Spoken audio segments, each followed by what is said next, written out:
Hello, this is the Haunt Informer, and today I'm giving you updates about haunts for 2020.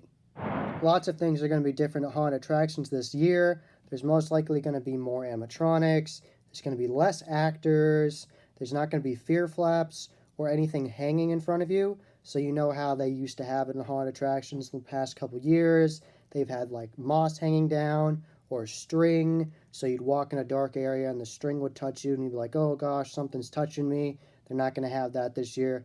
Nothing's going to be hanging in front of you, so people can't keep on touching it. A normal occurrence in a haunted attraction is having prop dead bodies hanging in front of you and you have to push through them. There's no way they're going to do that this year. They're not going to have that. There's not going to be claustrophobia effects in haunted attractions this year, and what I mean by that is I mean claustrophobia bags, whether they be claustrophobia junior, where they're on your hips, or claustrophobia ceiling, where they're coming down from the ceiling, or claustrophobia bags that you have to push out of. There are two inflatable bags that are pushing in on you. So those effects will not be used this year, but there's still lots of fun to be had in haunted attractions this year. There's still going to be scare actors. They will be distanced most likely 6 feet from you, or they'll just jump out to a sound and be far away from you, or there'll be more puppet effects. There'll most likely be more animatronics this year, so more animatronics that are going to do startle scares, like from Hallucination Creations. They have lots of great startle scares where props will hit on windows and make really loud sounds. Most likely going to see a lot more of that this year,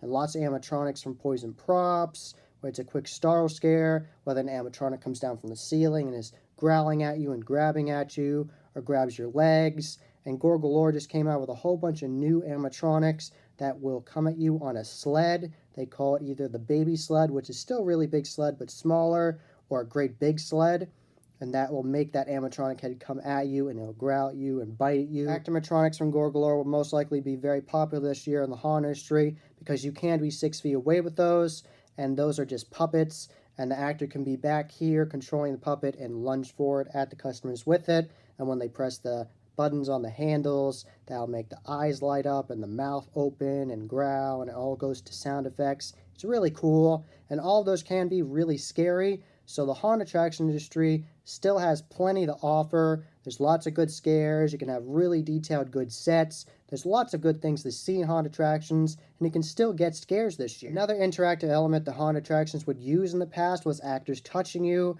and they would grab you and they put you on a medical table and act like they were going to operate on you, or they were going to throw you in a cell, and you have to be in there in the dark and you don't know when you're going to get out, or take you down a hidden passageway. All those fun kind of things will not happen to haunted attractions this year because they don't want you to be touched by the actors. There's no way they're going to have actors touching people, so the actors will have to be 6 feet away from people, so they're going to scare you and startle you and then get away. They're not going to touch you, and they can't get really close to you either like they did in the past, where actors will come real close to you right behind you and growl. They're not going to do that.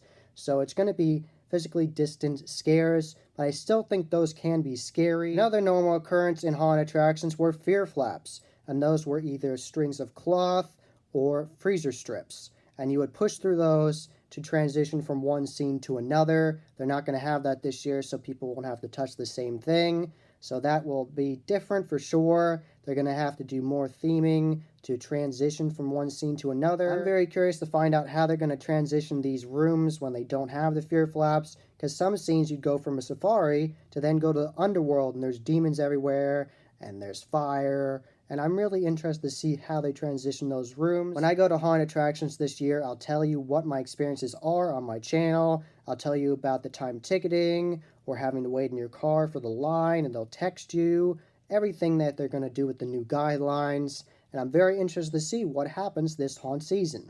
That was the Haunt Informer. I hope you enjoyed. Subscribe and hit that bell icon so you get a notification every single time I put up a new video. Give this video a like and share it with your friends. And I am on social media. I am on Instagram, Facebook, and Twitter. You can find all those links in the description below. And as always, happy hauntings.